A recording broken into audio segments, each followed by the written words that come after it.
कजरा रे।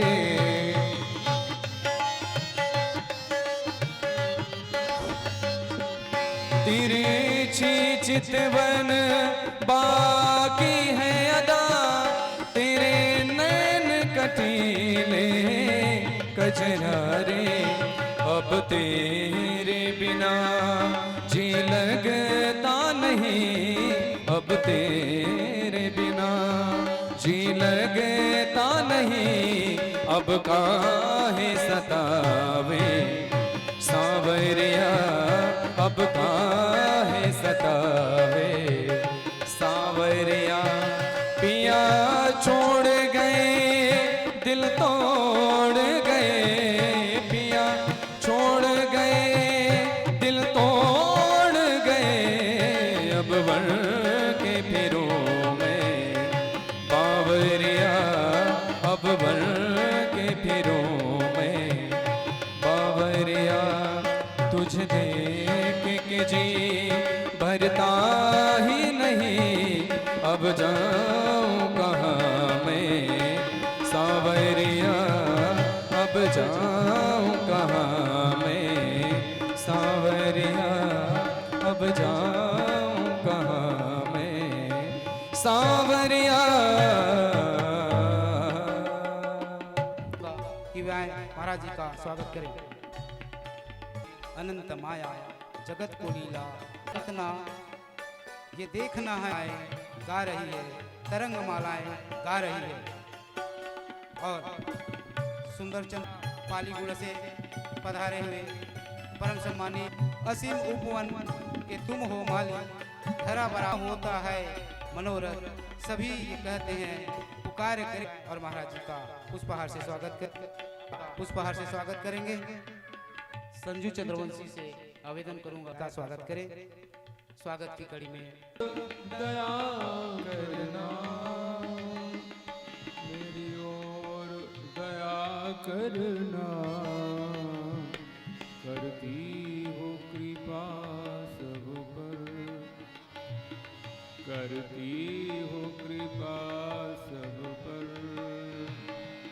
मुझ पर भी कृपा करना, करती हो कृपा सब पर। मुझ पर भी कृपा करना। जगदम्ब जगत जननी, जगदम्ब जगत जननी, जगदम्ब जगत जननी। प्रातःकालीन सत्र में इस पावन धरा पर उपस्थित आप सब भाई बहनों ने सुना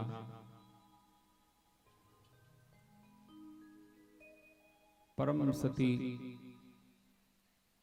महारानी भगवती तुलसी अपने प्रियतम, अपने प्राणाधार महाराज शंखचूड को देवताओं के समक्ष युद्ध करने के लिए भेज रही है। शंखचूड एक योगी है, कर्म योगी है।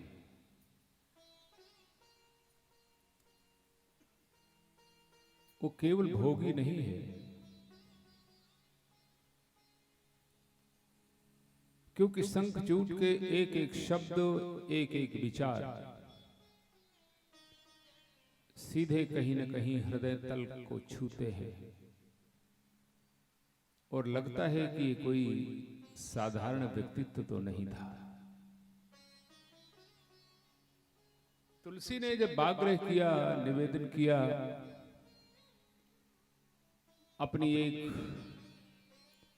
नार्योचित व्यवस्था के लिए आग्रह किया, निवेदन किया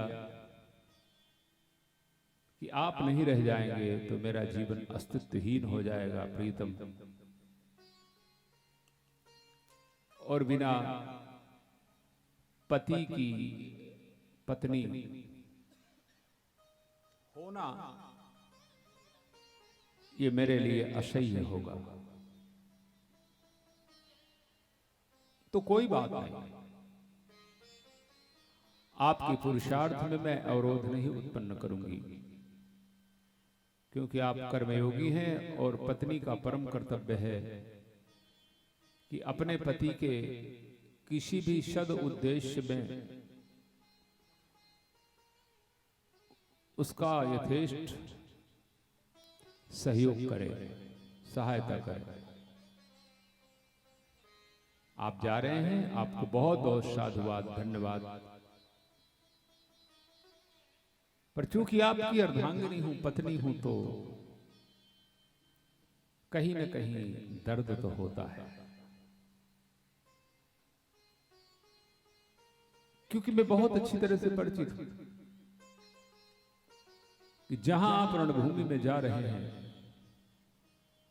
वहां कोई साधारण योद्धा नहीं मिलेंगे। उनके तर्कस से निकले हुए तीर आपके मर्मस्थल को बेधने के लिए मचल रहे हैं।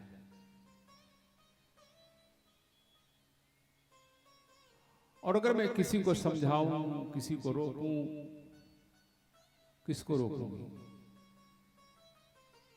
इंद्र को रोक सकती हूं, श्री हरि को रोक सकती हूं, भगवान ब्रह्मा को रोका जा सकता है, लेकिन भगवान शंकर पधार चुके हैं और वो साक्षात प्रलयंकर हैं। प्रियतम, आपने उनकी बात नहीं मानी, और आप तो विद्वान पुरुष योगी हैं। शिव के निर्देश को न मानना,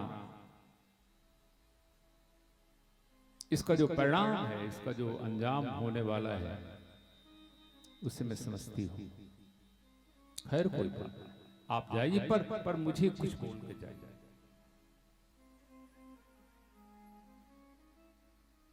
और जिस समय शंखचूड़ ने बोलना शुरू किया पत्नी तुलसी को, तो महाराज बड़े बड़े योगियों का धैर्य छूटने लगा। वाह, सब वाह वाह चिल्ला उठे, अरे वाह रे योद्धा, वाह रे पुरुष। तुलसी कोई साधारण नारी नहीं थी, त्रैलोक सुंदरी नारी थी। और जिस समय रणभूमि के लिए श्रृंगार करता है, मस्तक के ऊपर रत्न जटित हीरे का राज मुकुट धारण करता है, और जैसे अपने वक्षस्थल पर कवच पहनता है, लगता है जैसे देवराज इंद्र चला आ रहा। तुलसी सामने बैठे, सोचो, जो पत्नी है जान रही हो कि मेरा एक ऐसा पति जो भूमंडल में अद्वितीय है, अद्भुत है, कुछ पल के बाद हमेशा के लिए मेरा साथ छोड़ने वाला है। कैसे धीरज रखी होगी वो, कैसे अपने मन को सांत्वना दी होगी तुलसी ने। और शंखचूड़ के दिल का तो कहना ही क्या है। कहता है, सुनेंगे जरा एक एक शब्द। कहता है प्राण बल्लभ, कालेन योजितम सर्वम कर्म भोगी निबंधनम शुभम हर्षम सुखम दुखम भयम शोकश्च मंगलम। शुभ अशुभ, सुख दुख, भय और शोक, मंगल और अमंगल, ये जितनी भी परिस्थितियां व्यक्ति के जीवन में आती हैं, इसमें किसी का कोई दोष नहीं है। कितना बुलंद दर्शन देता है। कहता है इसमें किसी का दोष मत। तुलसी ने कहा किसी का दोष न दें, ये तो कर्म जगत है मेरे सरकार। यहां तो सुना है कि कर्म का फल, कर्म का बीज बोने के बाद उसका फल मिलता है, और आप कहते हैं कि इसमें किसी का दोष नहीं है। तो शंखचूड कहता है हाँ, कालेन योजितम सर्वम कर्म भोग निबंधनम, ये सब काल के द्वारा आयोजित है, समय के द्वारा ये सब नियोजित है, सुनियोजित चल रहा है। ये पवन जो डोलता है ये सुनियोजित है।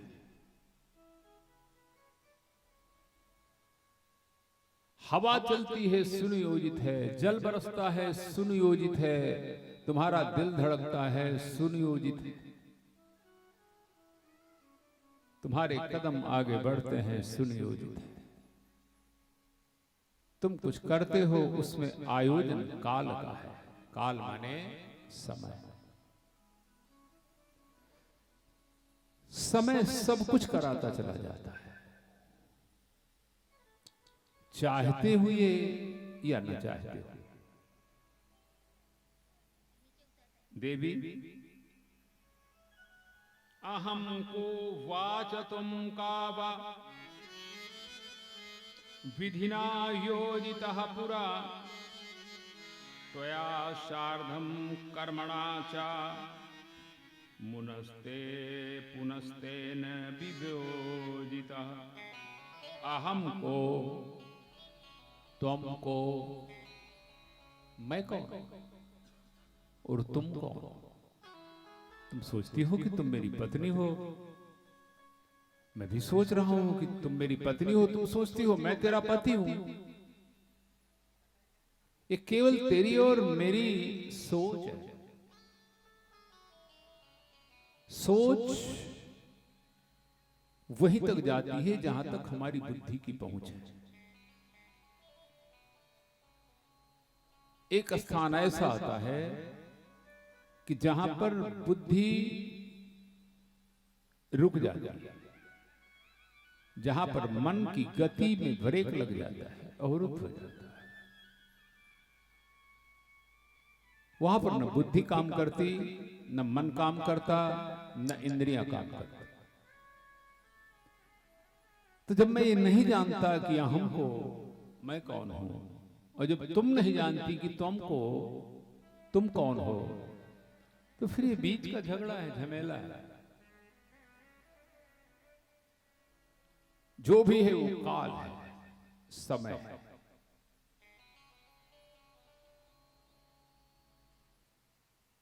त्वया शार्धम कर्मणा च पुनस्तेन वियोजितः।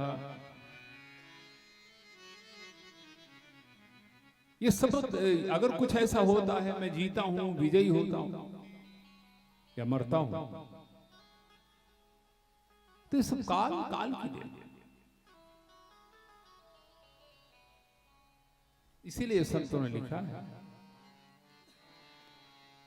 तकदीर के लिखे को, तकदीर के लिखे को तदबीर क्या करे,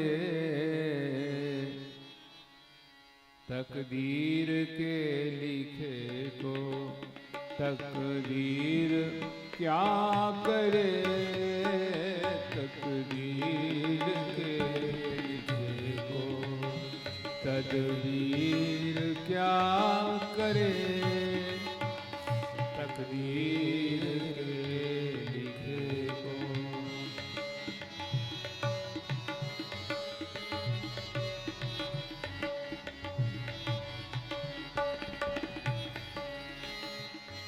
तकदीर के लिखे को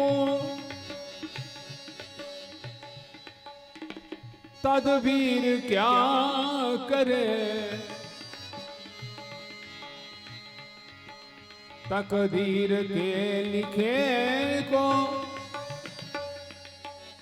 तदबीर क्या करे, सर पर गिरे पहाड़ तो, सर पर गिरे पहाड़ तो फरियाद क्या करे।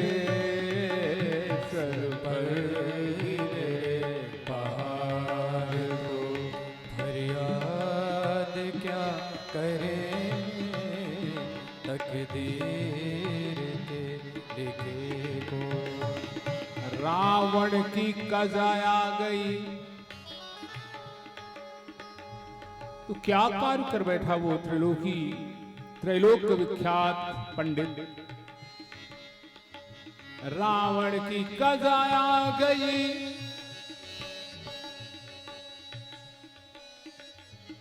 तो सीता को जहरा,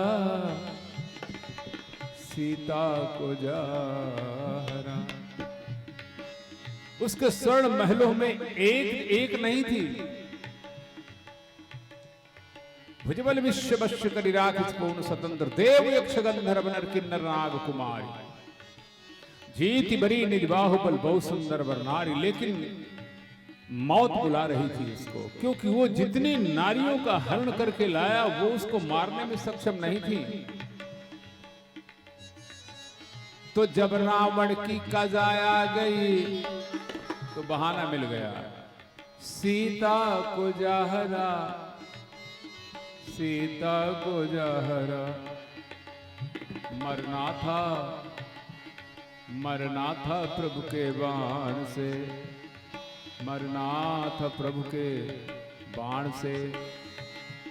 रघुवीर क्या करे, मरना था प्रभु के बाण से। रघुवीर क्या करे, तकदीर के लिखे को। यही बात गुरु वशिष्ठ ने कैकेयी नंदन राजकुमार श्री भरत को समझाई थी। जब भरत ने अपने ज्येष्ठ भ्राता भैया श्री राघव सरकार को बन जाने की खबर सुनी और अपने पिता महाराज श्री के स्वर्ग गमन का दुखद समाचार सुना, हृदय बिखर गया। तो गुरु वशिष्ठ समझाते हैं, भरत सोनहु भरत भावी प्रबल, बिलखि कहो मुनिनाथ। वशिष्ठ भी रो पड़े। दुनिया का इतना बड़ा एक ब्रह्मर्षि ब्रह्म योगी रो पड़ा। विधाता के लेख के आगे उसकी चली नहीं। सोनहु भरत भावी प्रबल, बिलखि कहो मुनिनाथ। कि हानि लाभ जीवन मरण, ये मेरे हाथ में नहीं है, ये आपके हाथ में नहीं है। यह सब जस अपजस विधि हाथ, तकदीर के लिखे तो। तकदीर क्या करे, तकदीर के लिखे को। तकदीर क्या करे, तकदीर के लिखे को। दशरथ ने बाण मारा था एक बार, गलती से भूल हो गई। दशरथ ने बाण मारा था, मृगया को जानकर।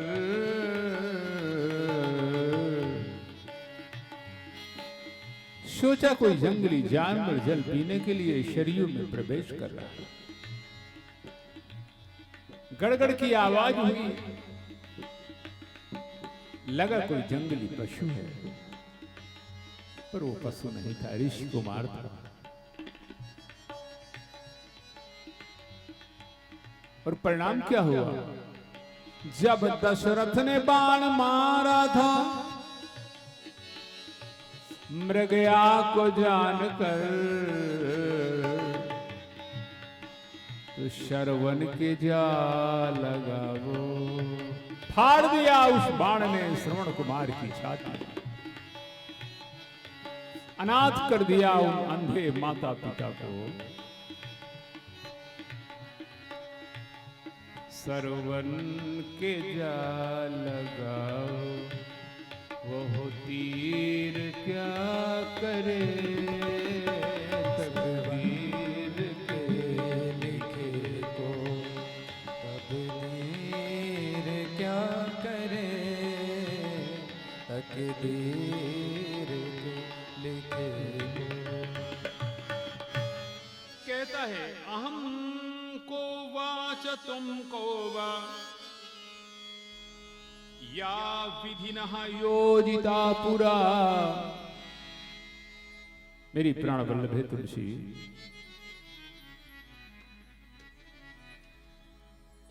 तुम्हारा मेरा रिश्ता यह नहीं है जो जिसे तुम मानती हो या जिसे हम मानते हैं।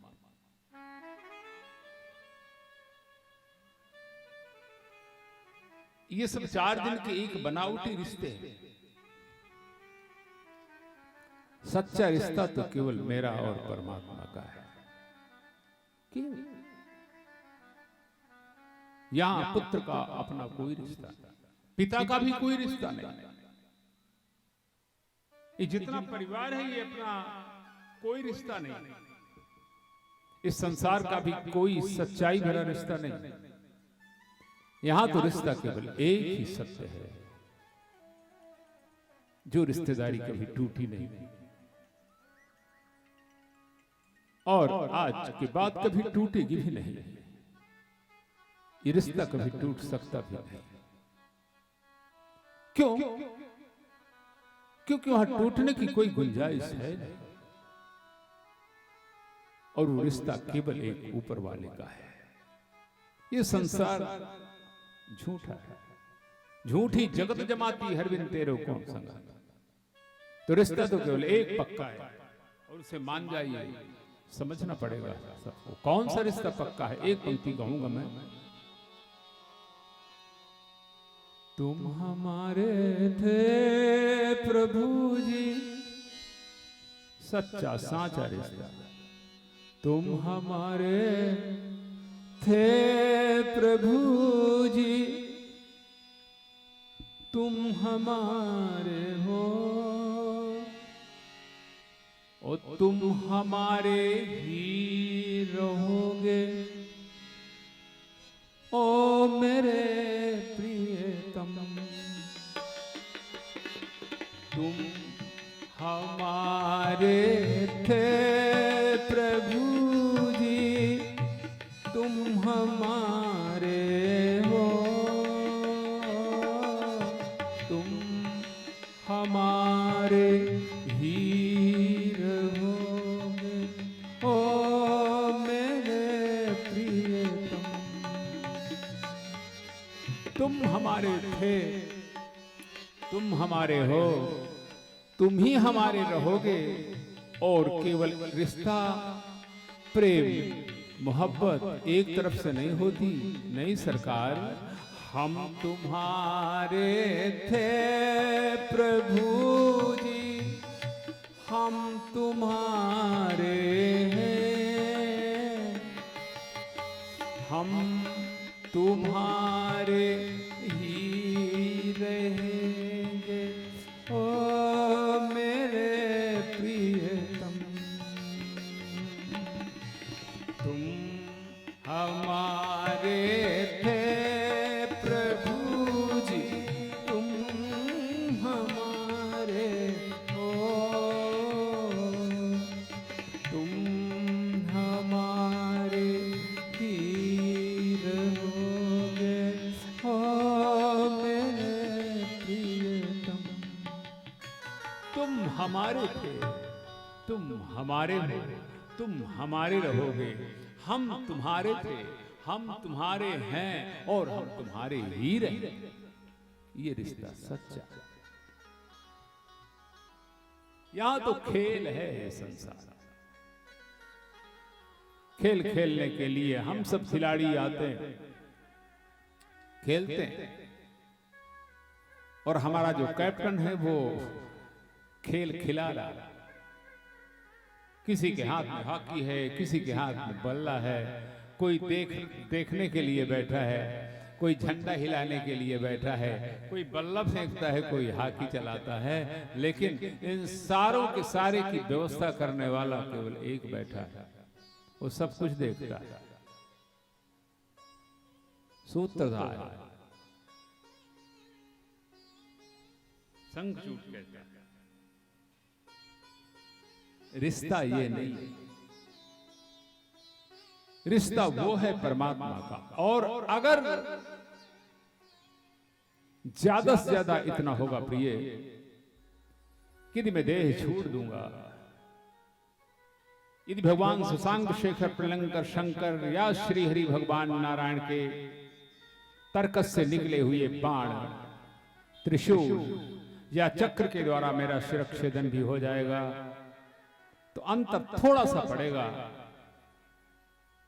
जिसे मैं घर मानता हूं वो मेरा घर नहीं है।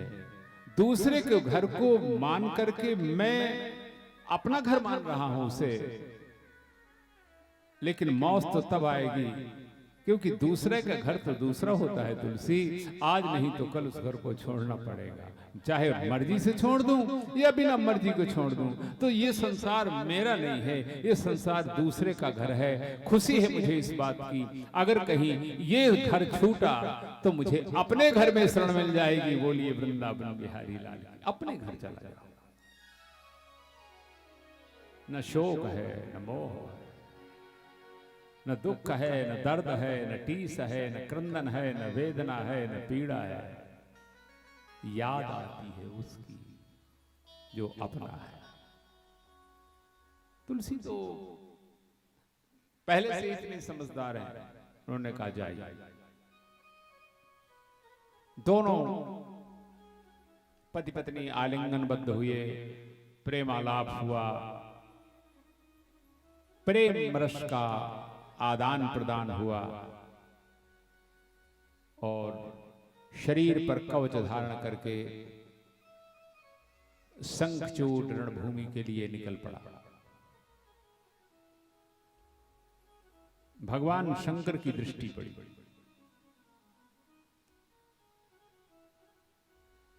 भगवान शंकर ने सोचा, एक त्रिलोकी का इतना धर्मवान योद्धा और जो तुलसी जैसी महासती पत्नी का पति बनकर अवतरित हुआ, ये मारा जाएगा तो हमको पीड़ा होगा, हमको दर्द होगा। मैं कोशिश करता हूं समझाने की। भगवान शंकर ने समझाना शुरू किया। चित्रकेत शंखचूड़ रणभूमि का ख्याल छोड़ दो। हम तुमसे और कुछ नहीं कहते, हम केवल इतना कहते हैं कि जो तुमने दूसरे का लिया है वो दो। इंद्र का तुमने सिंहासन छीन लिया, दे दो। किसी का छत्र छीना वापस कर दो, किसी का घर छीना वापस कर दो, तुम सुखी हो जाओ। क्योंकि दुनिया में अपना चला जाए यह दुख नहीं है, मैं दूसरे का छीन लूं ये बहुत बड़ा अपराध है। मैं दुखी हो जाऊं समस्या यह नहीं है, सबसे बड़ी समस्या है कि मेरे कारण आप दुखी हो जाए। मैं क्यों दुखी करूंगा आपको, और क्यों करना चाहिए? मेरे व्यवहार से, मेरे कारनामों से, मेरे कर्मों से अगर आपको पीड़ा होती है तो जानते हो वो हिंसा मुझे कितने जन्मों तक उसका पातक भोगना पड़ेगा, नहीं मालूम।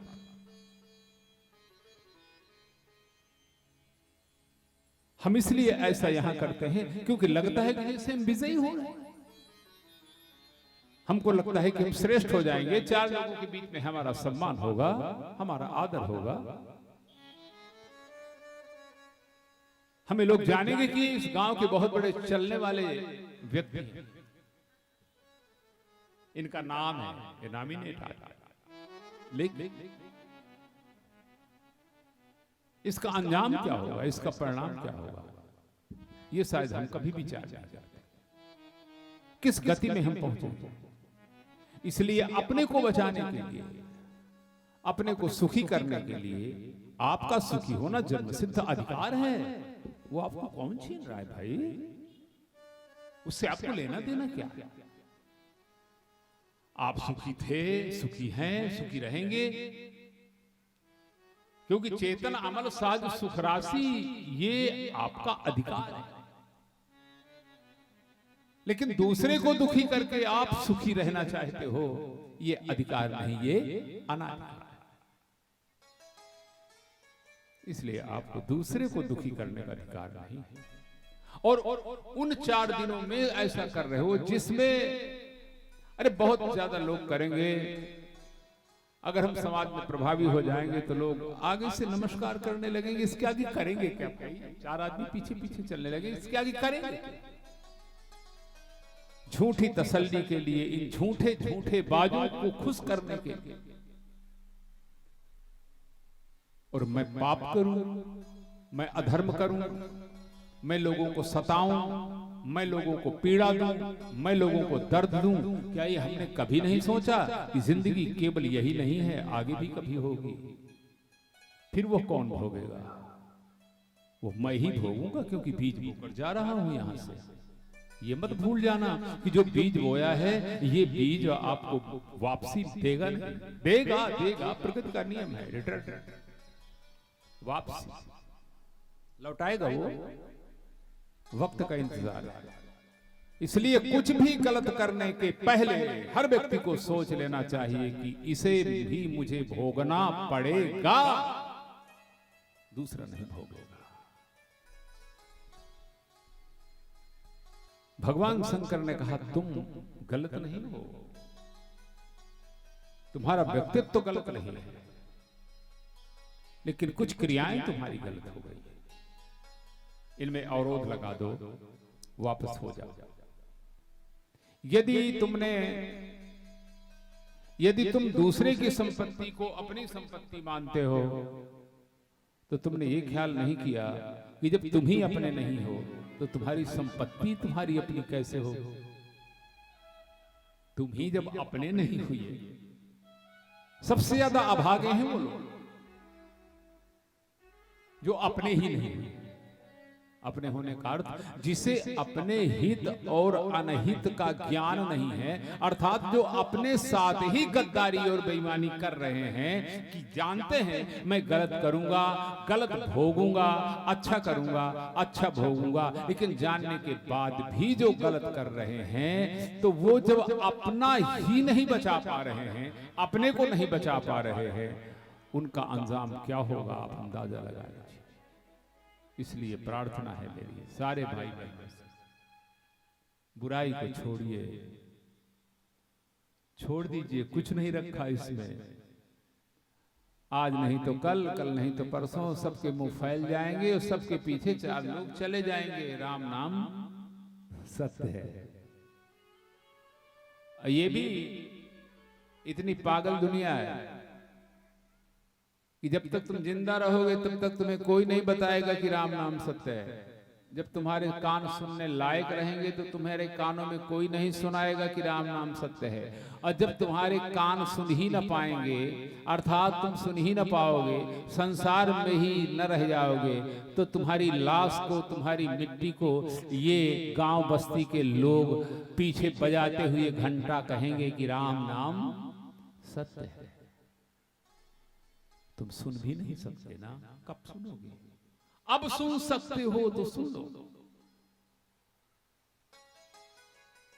लेकिन उल्टा है, जब तक सुनने और सुनाने का मौका है तो एक दूसरे की खुराफात, एक दूसरे की बुराई, एक दूसरे की चुगली, एक दूसरे की निंदा, एक दूसरे के सत्कार में विघ्न पहुंचाना, एक दूसरे को अपमानित करना, एक दूसरे को डाउन करना, एक दूसरे को बेइज्जत करना, ये हमने अपना धर्म बना लिया है। और फिर भी हम सोचते हैं कि हम धार्मिक हैं। कौन भोगेगा भाई? मैं तो यही कहता हूं, उसको तो डरो। भगवान शंकर कहते हैं, तुम कैसे व्यक्ति हो शंखचूड़, हद कर दी तुमने।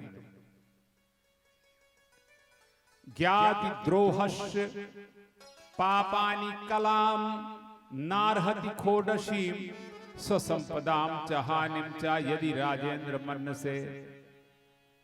तुम्हारी संपदा जा रही है, तुम्हारा है क्या जो कोई ले जाए? अरे आए थे, नंगे आए थे। भगवान कसम, एक तो चड्ढी तक साथ में नहीं आई। एक इतना कपड़े का टुकड़ा भी पर्दा करके नहीं आए थे। इतने बेइज्जत करके भेजे गए। यहां आने के बाद इतने निर्लज्ज हो गए, इतने निर्लज्ज हो गए कि वो सब भूल गए दिन। और इतना ही नहीं, अरे अपने को न सही, दूसरे को तो देख लो। क्योंकि जब तुम पैदा हुए थे तो नंगे थे, तुम्हें होश नहीं था। दूसरे को देखो, वो भी जब जन्म लेता है तो नग्न ही जन्म लेता है। और ये भी तो देख लो कि सामने वाला जब जाता है तो कपड़े पहन के जाता है। जैसे नंगा आया था फकीर बनकर, वैसे ही नंगा फकीर बनकर जाता है सियावर रामचंद्र की। हम तुम ऐसे जाएंगे, फिर दूसरे को क्यों सताना, फिर दूसरे को क्यों पीड़ा देना? भगवान शंकर कहते हैं नहीं, कला मात्रम कलेह शेषे। ये प्रकृति की कलाएं हैं शंखचूड़। बादल अगर भरा है तो बरसेगा, सूर्य में अगर ऊष्मा भरी है तो तपेगा, चंद्र में अगर शीतलता समाई है तो शीतलता देगा। उसको दुनिया की कोई ताकत रोक नहीं सकती। इसलिए तुमसे मैं आग्रह करता हूं कि लौट जाओ।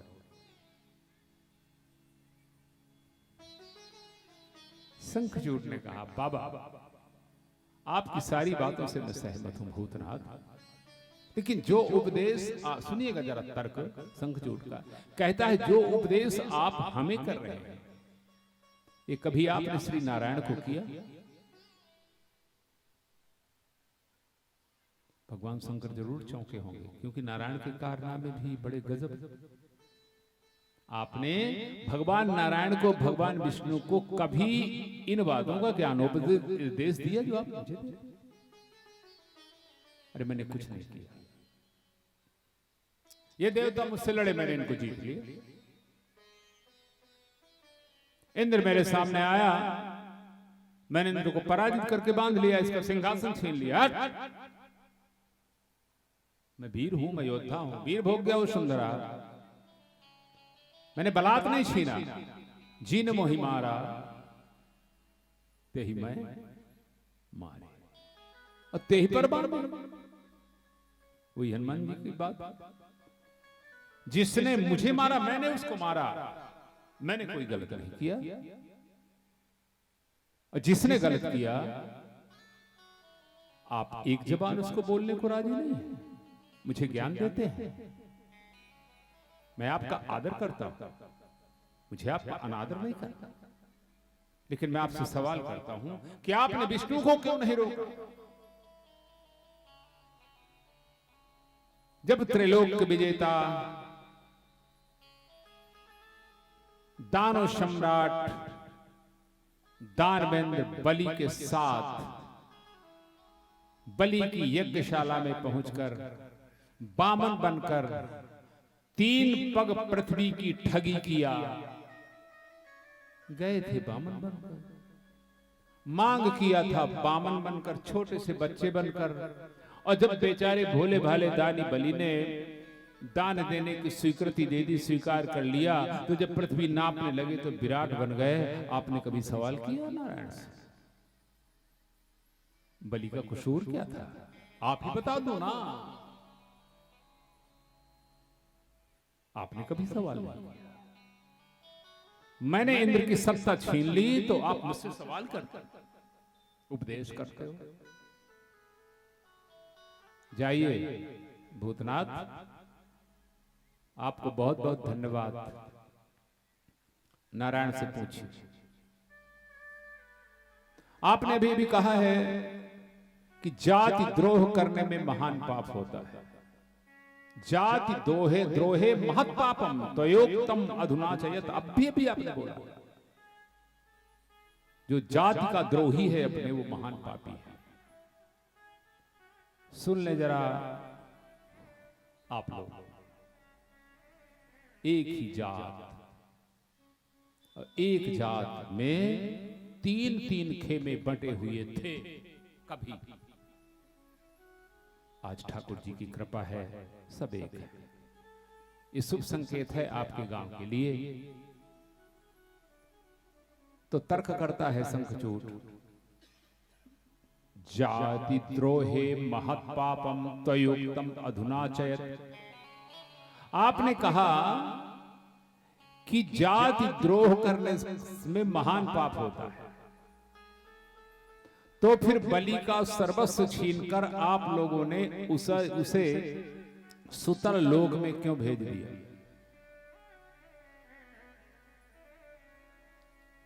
जहां उसका राज्य था वहां उसको रहने देते। आपने तो उसको बांध भी लिया, बांध फिर नहीं लिया, उसका सब कुछ ही लिया। पूछो नारायण से। इतना ही नहीं किया, मेरे वंशज राक्षस राज दितिनंदन हिरण्याक्ष का क्या कसूर था? क्यों मारा विष्णु ने सूकर का रूप लेकर? क्यों मारा? आपने सवाल किया कभी? क्यों नहीं किया?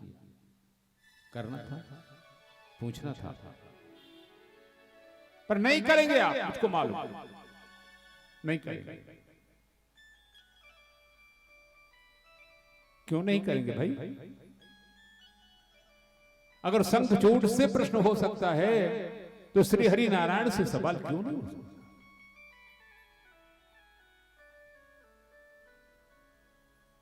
जिस बलि को, जिस पृथ्वी को तुम्हारे इस कपटी नारायण ने छीना था ना, मेरे पूर्वजों से, हिरण्याक्ष से छीन ली थी ना पृथ्वी भगवान ने, जब हिरण्याक्ष का वध किया। क्योंकि पृथ्वी को पाताल से लेकर वो आ रहा था, उसने छीन लिया देवताओं से पृथ्वी। शंखचूड़ बोले, मैंने अपने पूर्वजों का बदला लिया। जो मेरे पूर्वजों की संपत्ति तुम लोगों ने हड़पी है ना, अगर मैंने वो संपत्ति अपनी ले ली तो मैंने कौन सा पाप किया? कौन धर्मशास्त्र कहता है कि अपनी संपत्ति को छोड़ देना चाहिए, अपने अधिकार को छोड़ देना चाहिए? तर्क जरा सुनिए, क्या गजब के बुलंद तर्क देता है। कहता है, धर्मशास्त्र कहता है भूतनाथ प्रलंकर कि अगर हमारे पूर्वजों की संपत्ति छीन ली गई है किसी के द्वारा और हम सामर्थ्यवान हैं, तो यदि हम उस संपत्ति को अपनी बनाते हैं, इसमें हमारा कोई दोष नहीं है, क्योंकि उस संपत्ति पर हमारा अधिकार था, है। इसलिए हमने पृथ्वी पर कब्जा कर छीन लिया हमने देवताओं से। आपने हमारे पूर्वज महाराज बलि का सिंहासन छीना, हमने देवराजेंद्र का सिंहासन छीना। क्या गलत किया? भगवान शंकर समझ गए। उपदेश तो बहुत लंबा, चर्चा भी बहुत गजब है, बृहद है, पर समय अभाव। भगवान शंकर समझ गए, मानने वाला नहीं,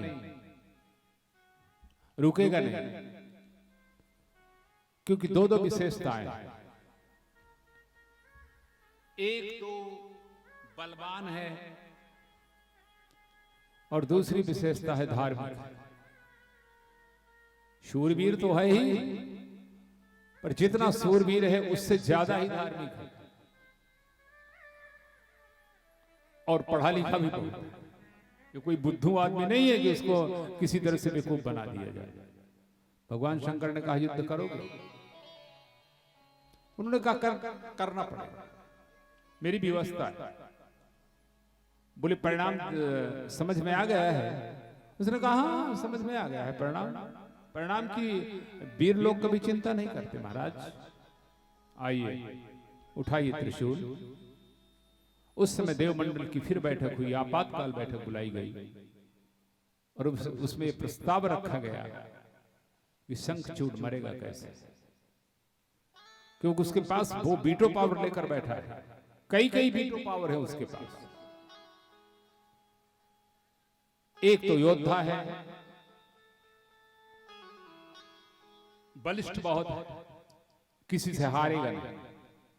दूसरा साक्षात कृष्ण का स्वरूप है, कृष्ण का अंश है।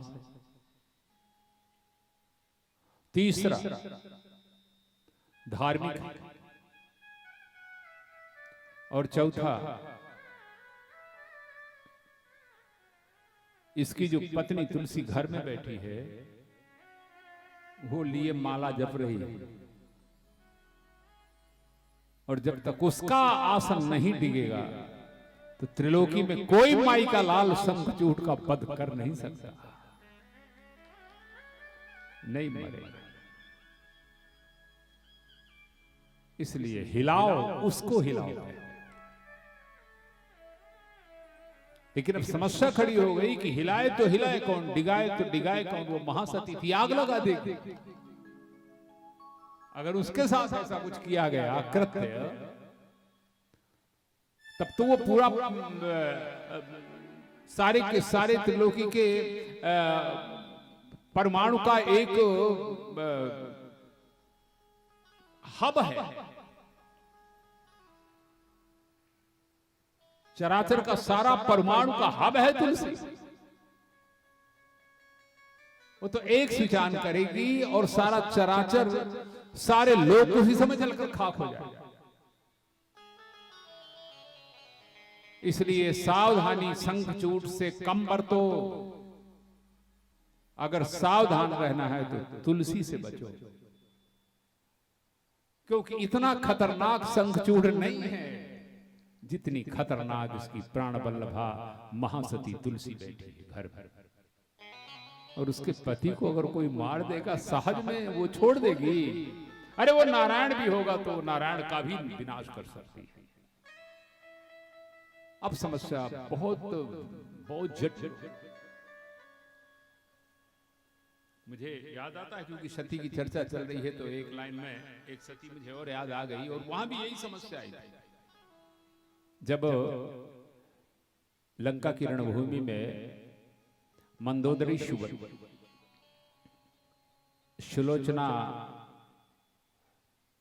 के पति रावण का लाड़ला पुत्र मेघनाथ सुमित्रा कुमार लक्ष्मण से युद्ध करने के लिए निकला। उस समय चूंकि श्री राम तो अंतर्यामी थे, श्री राम को यह खबर लगी कि मेघनाथ आ रहा है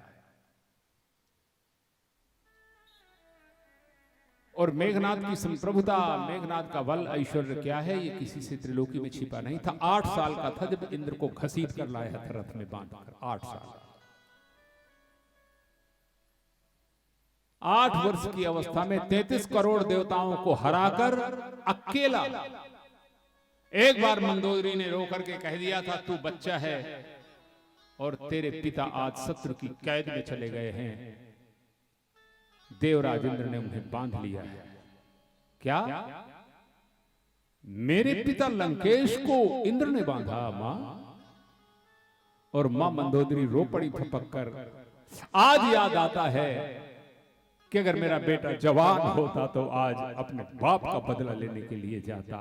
खून खौल उठा योगी का।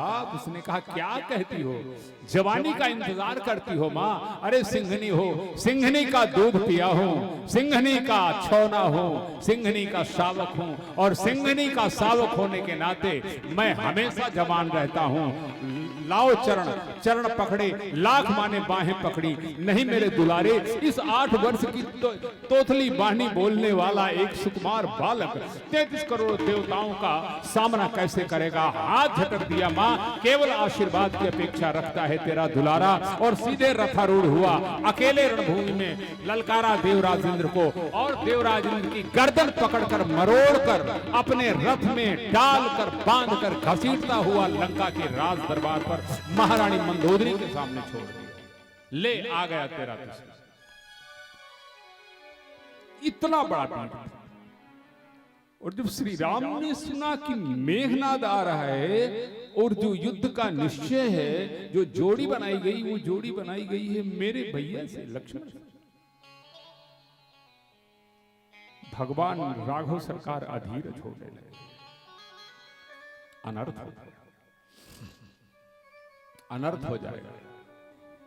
मेघनाद को मुझसे लड़ना चाहिए, मैं लखन को नहीं लड़ने। लक्ष्मण को पास में बुलाया और कहा लखन जी भैया। लक्ष्मण सुना है मेघनाद आज सेनापति है और रणभूमि में आ रहा है। जी भैया। तो बोले तो हम चाहते हैं कि युद्ध में आप नहीं जाओगे, आज मेघनाद से युद्ध हम करेंगे। श्री लक्ष्मण ने कहा क्यों? कारण जान सकता हूं सरकार? बोले हाँ, कारण यह है कि वो सारे ब्रह्मांड का एक अद्भुत योद्धा है।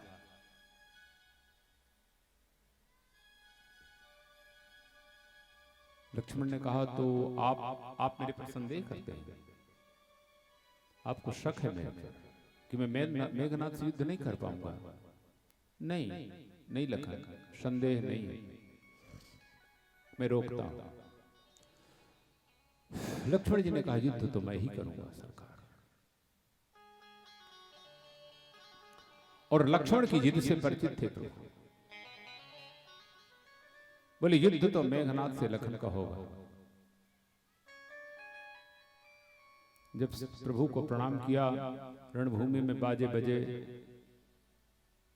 उस समय भगवान ने हृदय से लगा लिया, जा रहे हो? जी भैया जा रहा। बोले तो संभल। लक्ष्मण ने कहा संभलना किस बात? योद्धा, योद्धा की तरह लड़ूंगा। उन्होंने कहा नहीं, जिससे तुम लड़ने जा रहे हो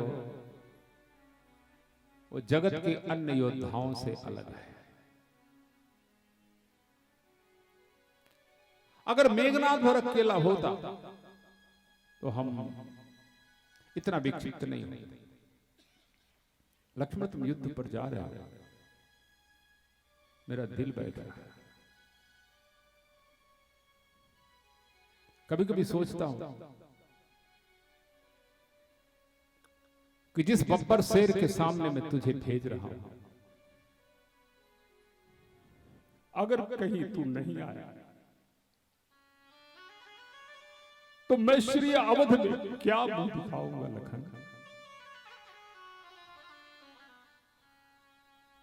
जब मां सुमित्रा पूछेगी राम अकेले आ गए, मेरे लखन को नहीं लाया, मेरे प्राण निकल जाएंगे। लखन मेरी बात आज मान लो, जीव में मत मानना, आज युद्ध करने मत जाओ। लक्ष्मण ने कहा नहीं भैया, आज जाना जरूरी है। और लक्ष्मण जाने लगे तो माथा मस्तक चूमा श्री राम जी ने, जाओ। एक बात का ध्यान रखना सुमित्रा कुमार, अगर मेघनाद का शीश काटना तो एक बात की पूरी सावधानी बरतना आज्ञा करें सरकार। बोले धोखे से भी मेघनाद का मस्तक जमीन पर न छू सके, जमीन पर गिरे नहीं वो। लक्ष्मण ने कहा तो दुनिया के योद्धा मरते हैं तो सिर तो जमीन से ही टकराता है, जमीन पर जाएगा। बोले नहीं नहीं, वो दुनिया के योद्धाओं से अलग है, मैंने बताया ना, क्योंकि उसके साथ जो शक्ति है वो दूसरे की है और उसका नाम है सुलोचन, उसकी पत्नी। लक्ष्मण ने मुस्कुराते हुए कहा अगर मेघनाद का सिर धरती पर आ ही जाएगा सरकार तो क्या हो जाएगा, क्या धरती फट जाएगी? श्री राम उठकर खड़े हो गए। धरती नहीं फट जाएगी। मेघनाद का शीश अगर, मेघनाद का शीश अगर, और यदि कहीं जमीन पर आएगा, अगर मेघनाद का शीश धरती पर गिर गया ना और ये खबर सुलोचना को लग गई लखन, तो प्रलय हो जाएगा। और मैं अपनी आंख के सामने प्रलय देख नहीं सकता। मेघनाद का शीश अगर यदि कहीं जमीन पर आएगा, रामादल किस गिनती में है और त्रैलोक्य भस्म हो जाएगा। रामादल किस गिनती में है, त्रैलोक्य भस्म हो जाएगा। रामादल किस गिनती में है, त्रैलोक भस्म हो जाएगा। रामादल तो किसी गिनती में नहीं है सुमित्रा कुमार, तीनों लोक में आग लग जाएगी, सारा का सारा सब स्वाहा हो जाएगा, राख हो जाएगा। आज यही समस्या यहां देवताओं के सामने खड़ी है। महासती तुलसी अपने पति शंखचूड के लंबी उम्र की कामना कर रहे हैं। श्री नारायण बड़े चतुर हैं। श्री नारायण ने कहा उपाय सोचिए, और सबसे सटीक उपाय यह है कि जब तक तुलसी नहीं टिकती तब तक ये नहीं मरेगा। युद्ध होता रहा, देवता पराजित होते। अंत में भगवान श्री हरि नारायण ने ब्राह्मण का वेश बनाया और ब्राह्मण का वेश बनाकर मेघनाद के शंखचूड के सामने आकर खड़े हुए और अपनी लीला माया फैलाते हैं। देहि भिक्षाम च राजेंद्र, हे राज राजेश्वर, एक ब्राह्मण आपके सामने भिक्षा लेने आया है। वही किया भगवान ने जो हमेशा करते रहे। जिस बात का डर था शंखचूड को, जो शिकायत शिव से कर रहा था ना, वही किया भगवान नारायण ने जो बलि के साथ किया था। वही छल, वही धोखा। देहि भिक्षाम च राजेंद्र, मह्यम विप्राय सांप्रतम, त्वं सर्व संपदाम दाता यन्मे मनसि वांछितम्। इस समय आप संपूर्ण संपदाओं को देने में समर्थ हैं, इसलिए मैं कुछ लेने आया हूं, आप हां कहिए। वो दानी भी था, बहुत बड़ा दानी था शंखचूड। शंखचूड ने कहा मांगो मांगो। भगवान ने कहा देना पड़ेगा। शंखचूड ने कहा मृत्यु को अंगीकार कर लूंगा, लेकिन आए हुए एक ब्राह्मण को दुखी होकर वापस नहीं जाने दूंगा। मैं क्षत्रिय। मांगी मांगी।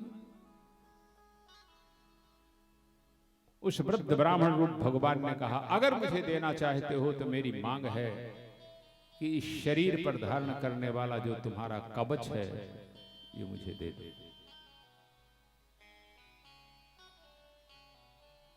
और वो वरदानी कवच था, आशीर्वाद था कि जब तक तुम्हारे शरीर पर ये कवच पड़ा रहेगा ब्रह्मा विष्णु महेश तुम्हारा बाल बांका नहीं कर सकते, मौत तुम्हारे पास नहीं आएगी। शंखचूड़ ने वो कवच उतार कर भगवान नारायण को सौंप दिया। समझ गया, छल हो और मन ही मन विचार करता होगा कि द्वापर की छलिया बलो तोरी छैल बने की छछोरी न छूटी। बड़े छलिया हो, बहुत छलिया। आज तक तेरी छल करने की आदत नहीं गई गोविंद। द्वापर के छलिया बनो तोरी छैल बने की छछोरी न छूटी। और काहू का काज बने बिगड़े ब्रजराज तोरी बरजोरी न छूटी। किसी का बने चाहे बिगड़े, तेरे को अपना काम सिद्ध करने से मतलब। रत्न सिंहासन पाई के मोहन। बन बन में गैया चराते घूमे, लेकिन बड़े किस्मत वाले हो। रत्न सिंहासन पाई के मोहन, तुम होई गयो ठाकुर पे ठगोरी न छूटी। ग्वाले से ठाकुर बन गए, छत्री बन गए। होई गयो ठाकुर ठगोरी न छूटी। अचित में चित चोर यही खट के चित चोर तेरी चित चोरी न छूटी।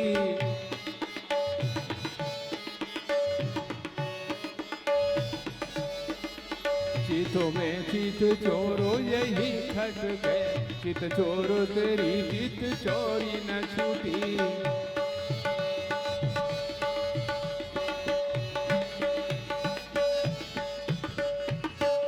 आज मेरे साथ भी छल कर लिया, बस चुप रहा, केवल दे दिया। युद्ध हुआ और अंत में जब किसी तरह से शंखचूड़ तब भी नहीं मारा गया, उस समय उस कवच को भगवान श्री नारायण ने अपने शरीर पर धारण किया और शंखचूड़ बन गए। ऐसे काम नहीं बनेगा, शंखचूड़ बने। और जैसे ही दरवाजे पहुंचे तो बाजे बजवा दिए कि शंखचूड़ विजयी होकर आ गया। घोषणा कर दी। महारानी तुलसी पूजा कर रही थी अपने ठाकुर की, देखा तो बाजे बाहर बजे हैं और मेरे प्रियतम रथारूढ़ है, दिव्यतम शरीर पागलों की सी दशा में दौड़ी दौड़ी बाहर आई मारे खुशी की। क्या हुआ नाथ? ये जो नगाड़ों की आवाज सुनाई पड़ रही है, ये विजय के नगाड़े, विजय बात है। क्या रणभूमि में विजयश्री मिल गई आपको? आप युद्ध जीत गए। शंखचूड़ रूप भगवान ने कहा, हां प्रिय, युद्ध हम जीत गए। तत्काल रथ से उतारा, आरती उतारी, राजमहल के भीतर ले गई, सीधे अपने अंक में भर लिया, वक्षस्थल से लगा लिया। मारे प्रसन्नता के चीख पड़ी, हर्ष का सराबोर नहीं है। आज मेरे प्रीतम त्रिलोकी की सबसे बड़ी विजयश्री प्राप्त करके आए हैं, उसको क्या पता कि यहां बहुत कुछ गड़बड़ है। रात्रि हुई, विश्राम का समय आया। आज तो बहुत प्रसन्नता है ना महारानी तुलसी में। महाराज शंखचूड़ ने कहा, प्रीतमे, आज हमारी खुशी का सबसे बड़ा दिन है।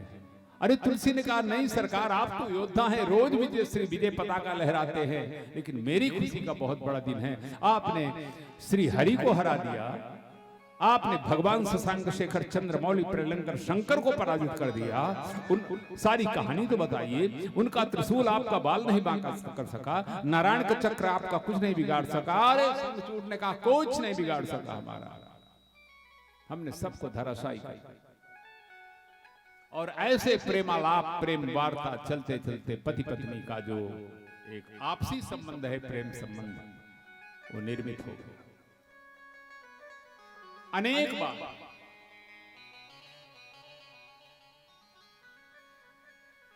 अकस्मात तुलसी को लगा कि मेरे पति जैसे ये आदमी समझ में नहीं आ रहा, क्योंकि तो बहुत दिन से अपने पति की अंकुशानी बनकर रह रही थी। मन में कुछ संदेह हुआ।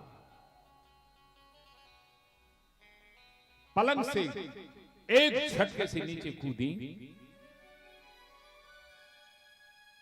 कौन हो तुम? कौन हो तुम? शंखचूड हो? मेरा सील भंग करने वाले, मेरा सील हरण करने वाले कौन हो? बोलो नहीं, शाप देती हूं। उसी समय भगवान नारायण असली रूप में आ गए।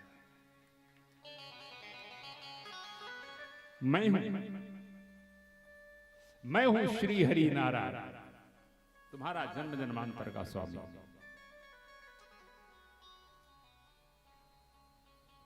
तुलसी ने कहा नहीं,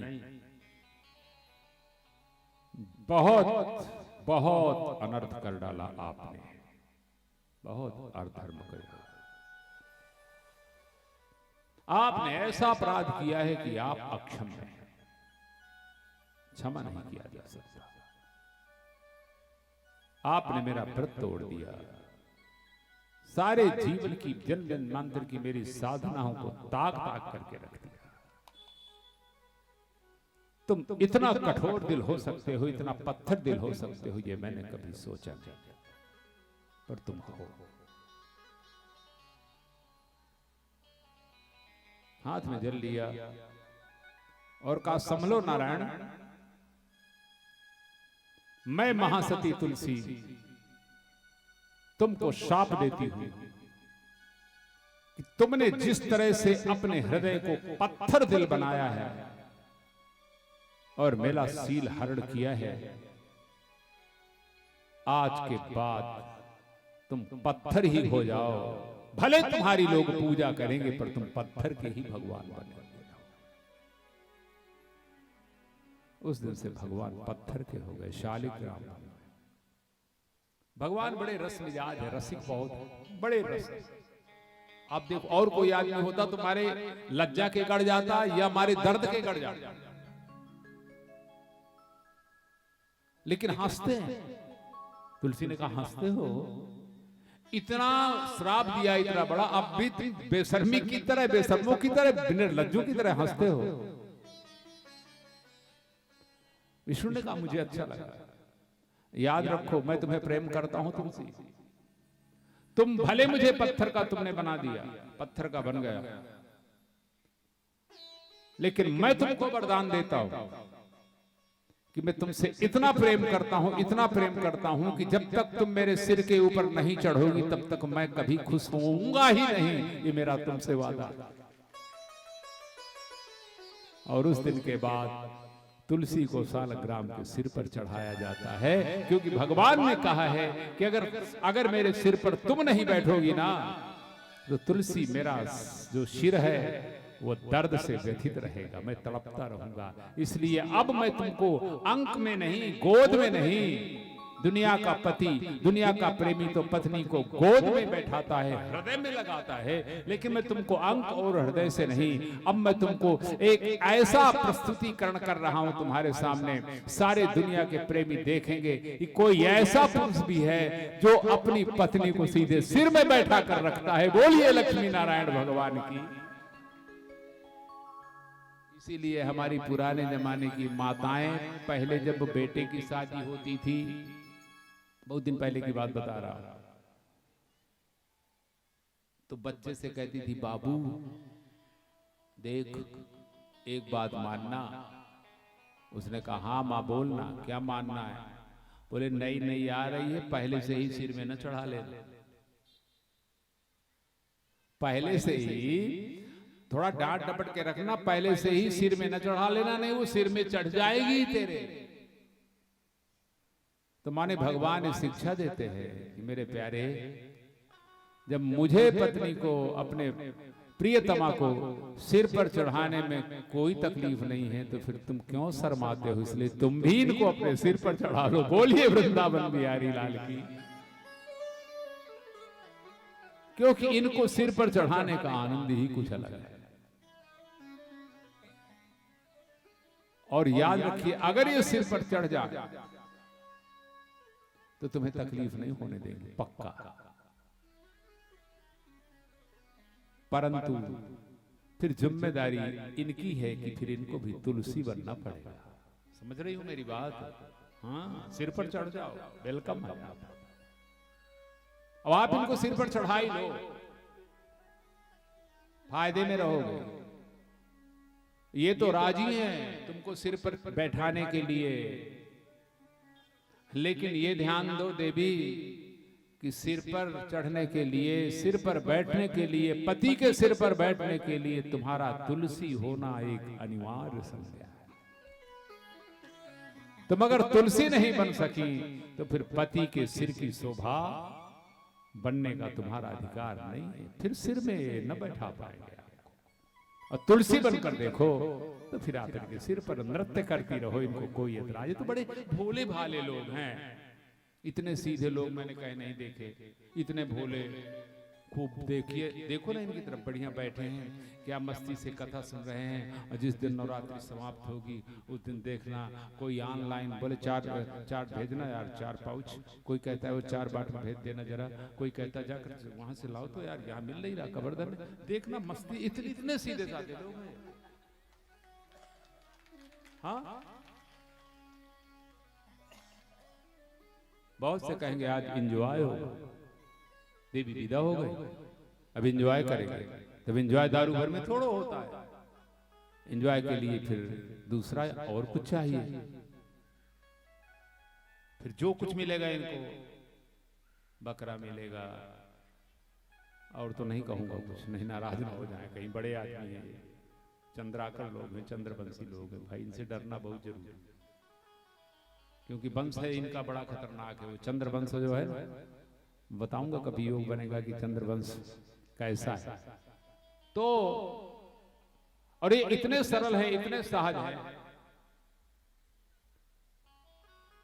इतने बुद्धिमान हैं ये लोग, आपके स्वामी, कि इनकी बुद्धि ये भी नहीं काम करती है कि कल की हमारी होने वाली औलाद के ऊपर क्या क्या असर जाएगा। आज हम शराब पिएंगे, हमारी औलाद देखेगी, हमारी औलाद भी वैसा करेगी। हमारे बाबू तो पीते थे, हमारी औलाद करेगी, उसकी औलाद भी देखेगी। तो कितनी बड़ी बेईमानी करते हो तुमने, एक बार नहीं सोचा इस बात को कभी? कितनी बड़ी बेईमानी करते हो उसके साथ, पत्नी के साथ, छोटे छोटे मासूम बच्चों के साथ जिन्होंने आपका कुछ नहीं बिगाड़ा। आपके पत्नी के संयोग से आधम के अब रिश्ता हो गया कि तुम बाप हो, वो बेटे हैं, उनके साथ गद्दारी करना, किस नरक में मुंह दिखाएंगे मेरी तो समझ में नहीं आता। जवाब क्या दोगे परमात्मा को? परमात्मा कहेगा इसीलिए भेजा था मैंने तुम्हें। बहाने अनेक ढूंढे। एक गाना चला था, पीने वालों को पीने का, अरे आगे बोलो ना, मुझे भूल गया, बहाना चाहिए। एक किसी सज्जन से पूछा गया, क्यों इतना नशा करते हो, क्यों बुद्धि खराब करते हो? तो बड़े साथ में कहता है, बड़े साधारण शब्दों में, बड़े आसानी से बता दिया, मुझे पीने का शौक नहीं। आगे न बताओ। क्या गजब का उत्तर है भाई, लाजिक जरा देखिए। मुझे पीने का शौक नहीं, क्यों पीता हूं? गम भुलाने को, गम भुलाने के लिए पीता हूं। ये लाजिम, इससे कभी गम नहीं जाता। छोड़ दो। सबसे ज्यादा मैं नवयुवक भाइयों से आग्रह करूंगा, आप छोड़ो। आप एक ऐसे कल्चर की स्थापना करो, ऐसी संस्कृति की स्थापना करो, एक ऐसे राष्ट्र की स्थापना करो जो एक नवनिर्मित राष्ट्र, नवनिर्मित संस्कृति, जो एक युवक संस्कृति हो। बूढ़ों से हम कुछ नहीं कहते। ये हमारे एक कहावत है कि बूढ़े कगार पर के रूख हैं। माने नदी किनारे वाले वो जो रहते हैं ना बूढ़े पेड़, आज नहीं तो कल बाढ़ आएगी और ये चले जाएंगे, इनको ढह जाएगा। लेकिन जो अपने नवयुवक हैं उनको तो मैं चलते चलते ये जरूर कहना चाहूंगा कि आप एक ऐसा सृजन करें, आप एक ऐसी सृष्टि करें समाज में जिससे आने वाली आपकी जो भावी पीढ़ी है उसका भविष्य उज्जवल हो, सुखमय हो। उच्च स्तरीय चेतना में आपकी औलादें जिए। ये याद न करें कि हमारे बाबू दिन भर में 8 बोतल पी लेते थे, बेहोश पड़े रहते थे। अपनी औलादों को यह दे करके मत जाओ कि हमारे बाबू गांव भर को लड़ाते थे, कभी चैन से नहीं रहने दिए। अपनी औलादों को यह दे करके मत जाओ कि उनके कान में जब ये शब्द पड़े कि इस आदमी का जो बाप था वो जब तक जिंदा रहा तो पूरे गांव को तबाह करके रख दिया। उसने नहीं सुनना चाहिए, मत सुनाओ उनको, उनकी छाती फटेगी। इसलिए जो नौजवान है, नवयुवक सुधरेगा, जमाना सुधरेगा। हमारे हिंदू राष्ट्र में, हमारे हिंदुस्तान में नवयुवकों की संख्या बहुत, इसलिए जरूर है। तो फिर आप सवाल करेंगे कि हम तो आदती हो गए। आदत कोई किसी चीज की नहीं होती। मैं आपको एक बात बताता, बॉडी में कुछ भी जो विषाक्त पदार्थ है वो जब जाता है आपके ब्लड में तो आपको हैबिचुअल बना देता है और आपका मन,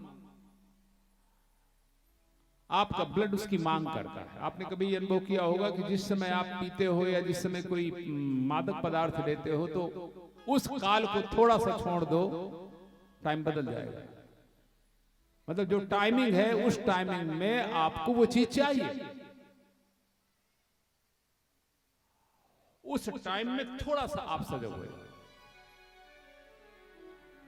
मैं ये नहीं कहता कि तत्काल व्यवस्था बंद हो जाएगी, थोड़ा सा सजग हो जाओ। लेकिन जिस टाइम में मांग है, क्योंकि शरीर मांगता है उसी समय, जिस समय तुमने उसको दे रखा है, उसकी आदत बना रखी है तुमने, वो शरीर मांगता है आपको। कभी शरीर ऐठेगा, कभी बदन ऐठेगा, कभी अकड़न होगी, यानी कोई भी प्रॉब्लम, कोई भी परेशानी आपको हो सकती है। उससे घबराने की बात है, पहला। और दूसरा, अगर आप बचना चाहते हो तो उससे बड़ा नशा शुरू कर दो। किसी छोटी लाइन को, किसी लाइन को अगर छोटा करना हो तो उस लाइन को टच मत करो, उसके बगल में एक लाइन थोड़ी सी बड़ी कर दो, वो पहली भाई लाइन अपने आप छोटी हो जाएगी, सिकुड़ जाएगी। अर्थात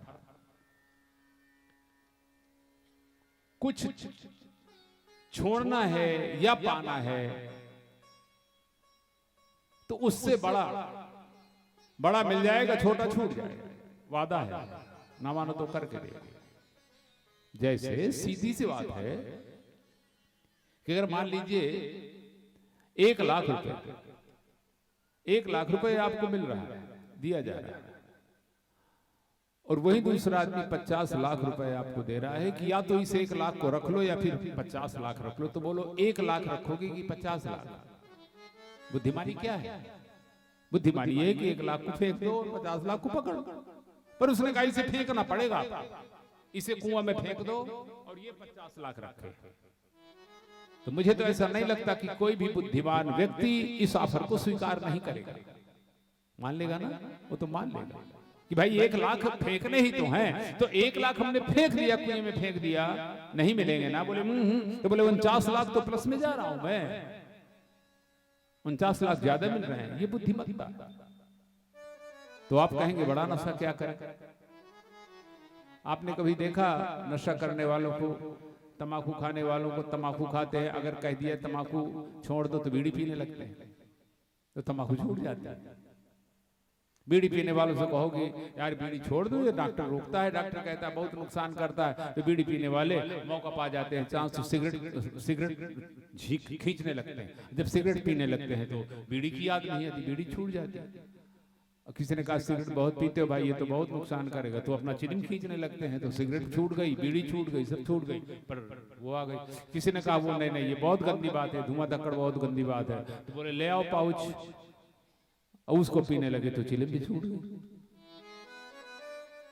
किसी ने कहा दारू नहीं छूट रही है, बोले तो फिर ऐसा करो कि चलो चलते हैं, थोड़ा सा प्रवेश करते हैं जरा आधुनिक जगत में, बड़े जगत में, कोकीन लेते हैं, हीरोइन लेते हैं, ड्रग्स लेते हैं।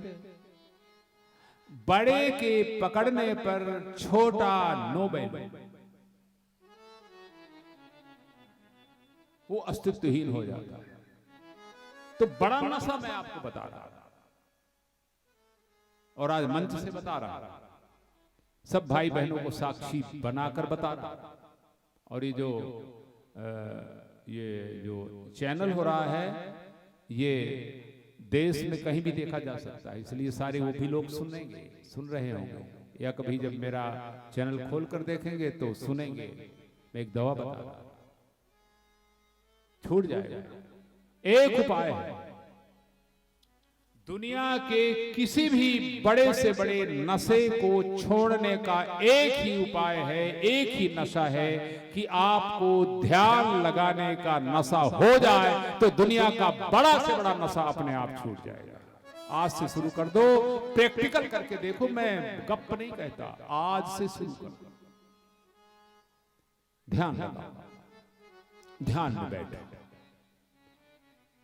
तो सवाल करेंगे आपकी ध्यान में क्या करना है? नहीं, बहुत बड़ी बात नहीं। ध्यान का मतलब होता है आपकी चित्त वृत्ति का एक जगह केंद्रित हो जाना, एकाग्र हो जाना। जो आनंद नशे में मिलता है ध्यानी को, वो उससे अनंत गुना ज्यादा आनंद जो है वो ध्यान में मिलता है।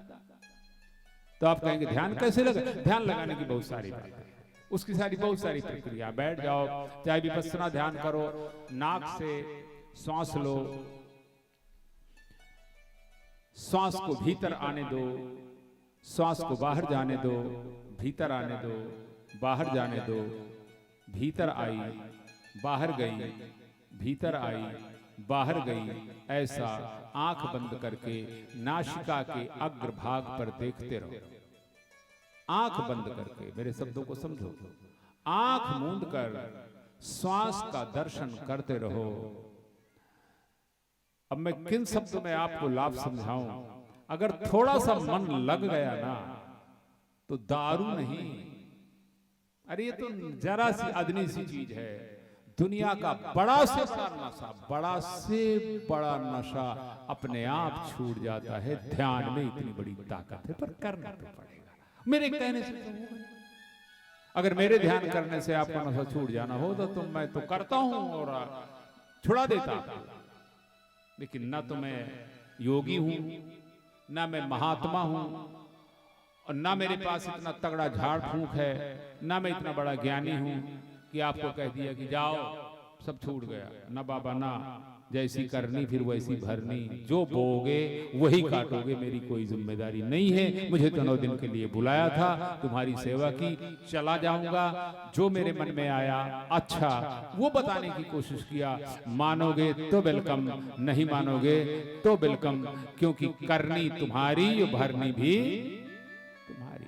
तुम्हारे कर्म तुम्हारे साथ और मेरे कर्म मेरे साथ। अगर मैंने अच्छा किया है तो उसका भोग मान मैं भोगूंगा, बुरा किया है तो मैं भोगूंगा। अगर तुमने अच्छा मेरे साथ या किसी के साथ अच्छा बुरा किया है तो उसका कर्म तुम भोगोगे, मुझे उससे कोई फर्क आने वाला नहीं। इसलिए ध्यान की आदत डालो। सारे छोटे छोटे बच्चों को बैठाओ 5 मिनट 10 मिनट, इस सबसे सरल है ध्यान का तरीका। आप लोग समझे?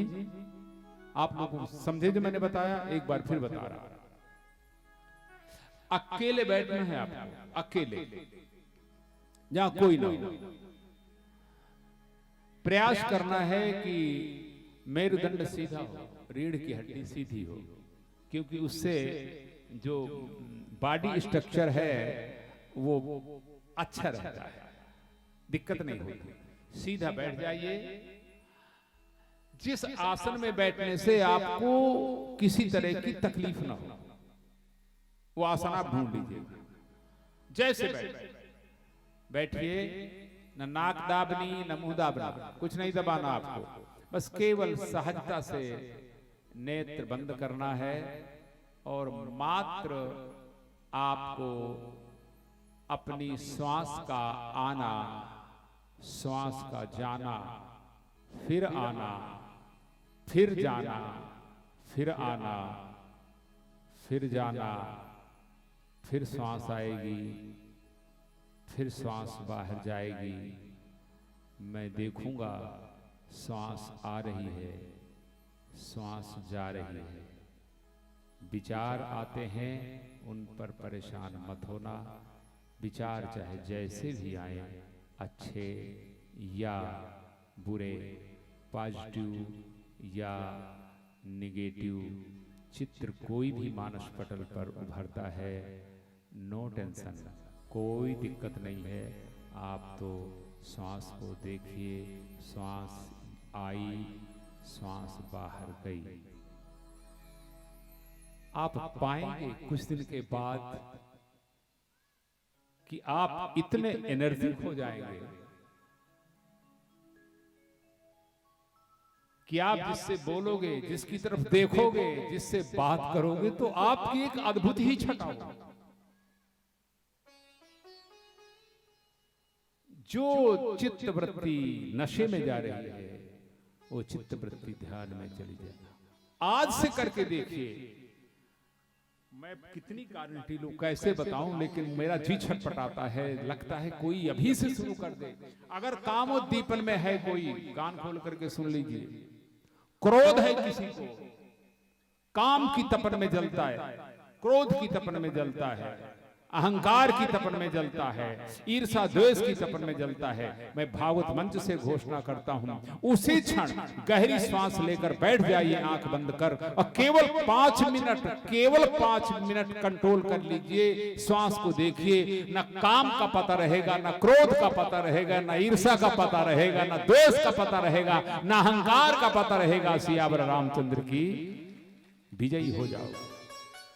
सारा जमाना तुम्हारी गदेली में, तुम्हारी मुट्ठी में होगा, पर करना पड़ेगा। ये नहीं कि गुरुजी आपने बता दिया हम तर गए, गुरुजी को भी डुबो दोगे, मुझे पक्का उम्मीद है।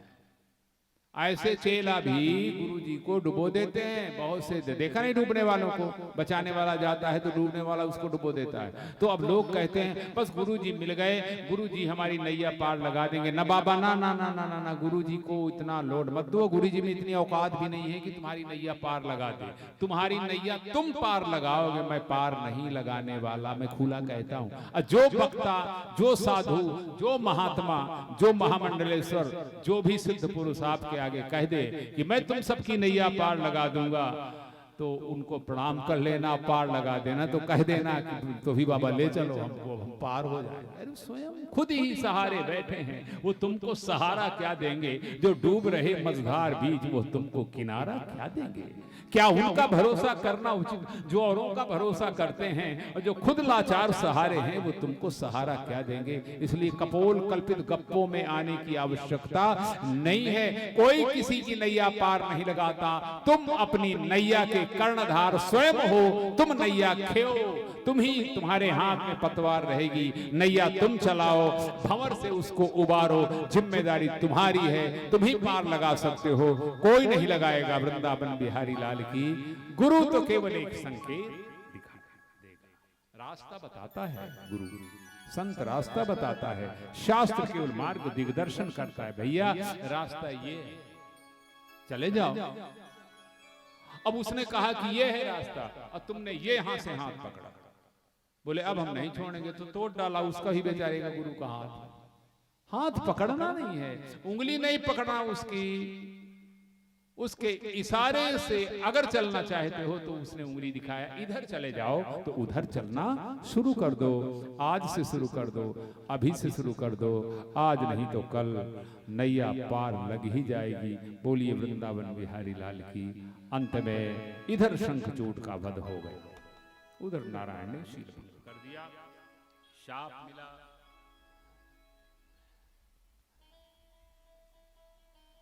तुलसी और नारायण का संवाद हुआ, स्थितियां पूरी हुई, और अंततः श्री भगवान बोले, मैं तुम्हारे बिन रह नहीं सकता तुलसी, तुम्हें होश हो या ना हो, लेकिन असली पति तो मैं हूं तुम्हारा। मैं पूर्ण परात्पर पर ब्रह्म परमात्मा कृष्ण हूं। तुम्हारी बहुत दिन से मुझे पाने की तमन्ना थी, लेकिन रास राशेश्वरी मेरी आद्या शक्ति राधिका रानी के कारण ऐसा संभव नहीं हो सका। मैं तुम्हारा वर्ण करता हूँ, तुमको अपने सिर पर धारण करता हूँ। और बस महासती तुलसी ने स्वयं अपने शतपन का निर्वहन करते हुए चिता स्वीकार की। अंतिम बात, चिता एक दिन चाहे तुलसी की हो और चाहे हमारी हो, जलेगी। और किसी दूसरे की सजी हुई अर्थी को देखकर उसमें एक बार अपने को देखना चाहिए। शोक उसको उसके लिए मत मनाइए, शोक अपने लिए मनाइए, क्योंकि आज नहीं तो कल ऐसी ही अर्थी मेरे लिए तैयार है। आज मैं दूसरे के शोक में संतप्त होता हूं, ये भूल जाता हूं कि ये मेरा ही डोली है, मेरा ही श्रृंगार है। अगर उसमें अपने को देखने लगे ना हम, तो बहुत सारा सुधार हो सकता है। इसलिए किसी की भी डोली में अपने का दर्शन हो, अपने का दीदार हो, वैराग्य जन्म लेगा, इसमें कोई दो मत नहीं है। तो चलिए, तुलसी अपने पति के साथ सती होने के लिए तत्पर है। डोली उठी, धीरे धीरे डोलिया उठावर कहरवा, धीरे धीरे डोलिया उठावर कहरवा। कहीं खुल ना जाए केश, हमें जाना पिया देश, हमें जाना है, जाना है। धीरे धीरे डोलिया उठावर कहरवा, धीरे धीरे डोलिया उठावर कहरवा। कहीं खुल ना जाए केश, हमें जाना पिया देश, हमें जाना है, जाना है। धीरे धीरे जय हो।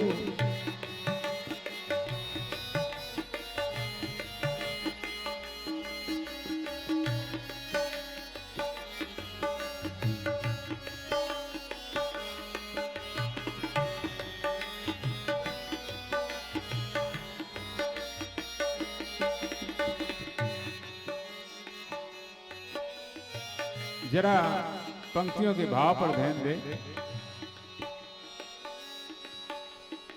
बाला बाला पहन के बाला बाला सी बल खाए रही, बाला बाला पहन के बाला बाला सी बल खाए रही, बाला से मैं बनी री दुल्हनिया, बाला से मैं बनी री दुल्हनिया, याद पिया की आए रही, सखियो सजाओ मोर सोलहो सिंगरवा, सखियो सजाओ मोरा सोलहो सिंगरवा, कहीं खुल ना जाए केस, हमें जाना पिया देश, हमें जाना है, जाना है।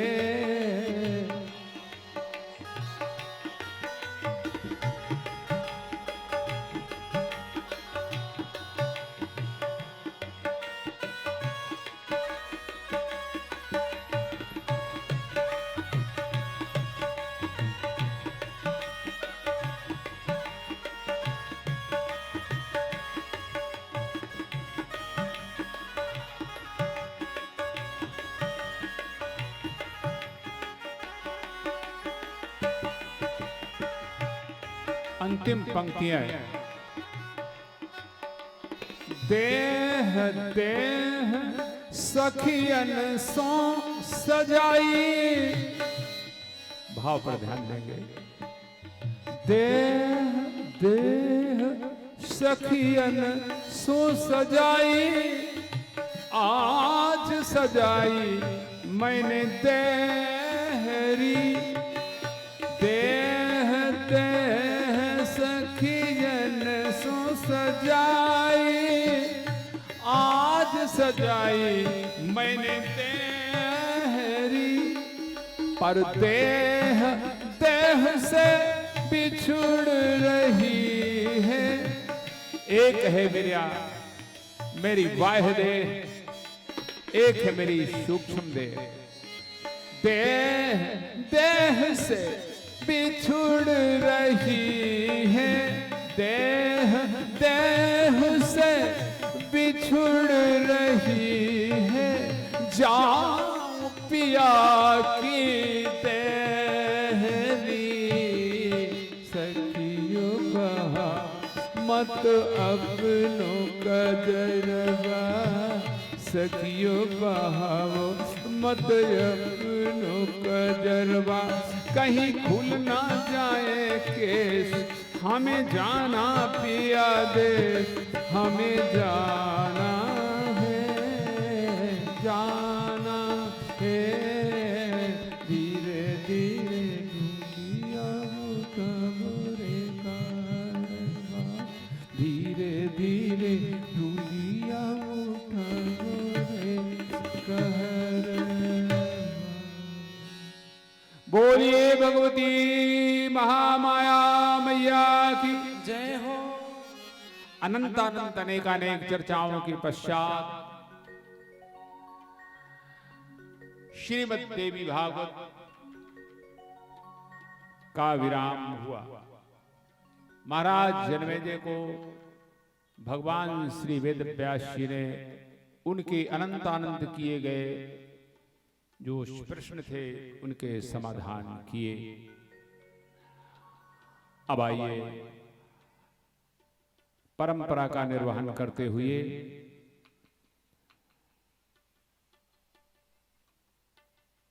आप लोग अर्थात सबसे पहले हमारी जो समिति है, जो यजमान है, प्रथम आप आइए व्यास पूजन और पुराण पूजन आप करेंगे और इसके बाद फिर जो दक्षिणा भेंट आपसे आपकी कमेटी से हो सके आप वो भेंट करेंगे। इसके बाद फिर गांव बस्ती, आप सारे भाई भाई आइए।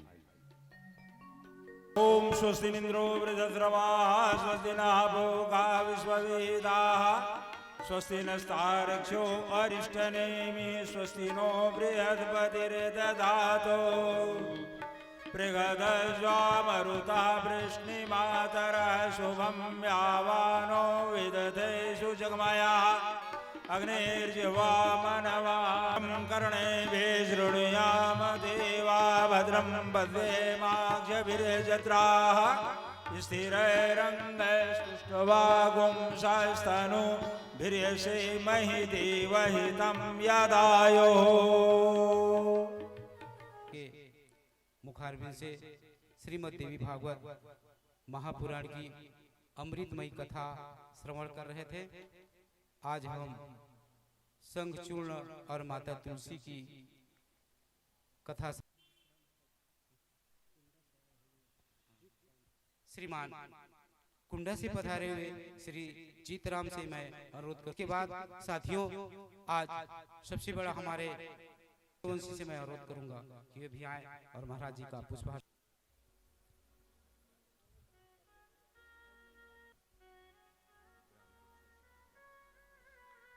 सम्माननीय ग्राम ऋषि से पधारे हुए श्री टीकाराम चंद्रवंशी से मैं अनुरोध करूंगा।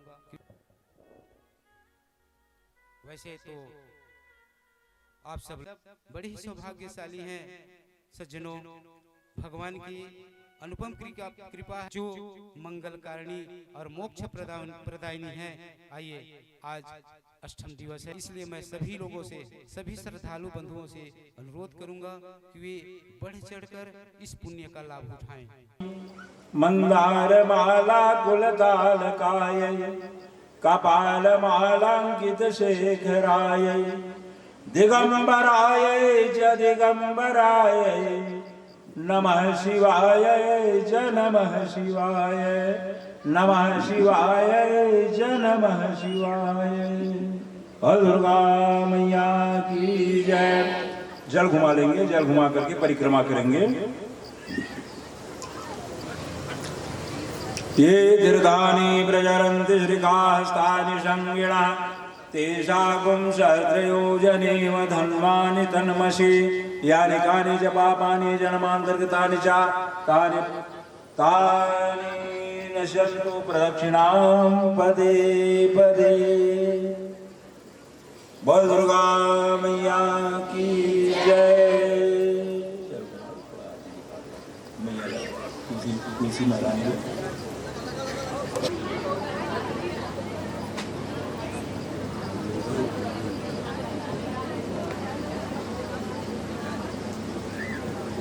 देख के जी भरता ही नहीं,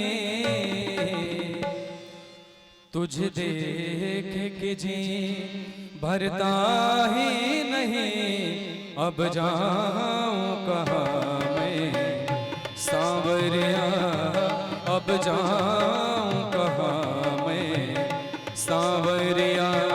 तुझ देख के जी भरता ही नहीं, अब जाऊं कहाँ मैं सांवरिया, अब जाऊं कहाँ मैं सांवरिया। पिया छोड़ गए दिल तोड़ गए, पिया छोड़ गए दिल तोड़ गए। अब बन के फिरूं मैं बावरिया, अब बन के फिरूं मैं बावरिया। बोलिए सतगुरुदेव भगवान की जय हो।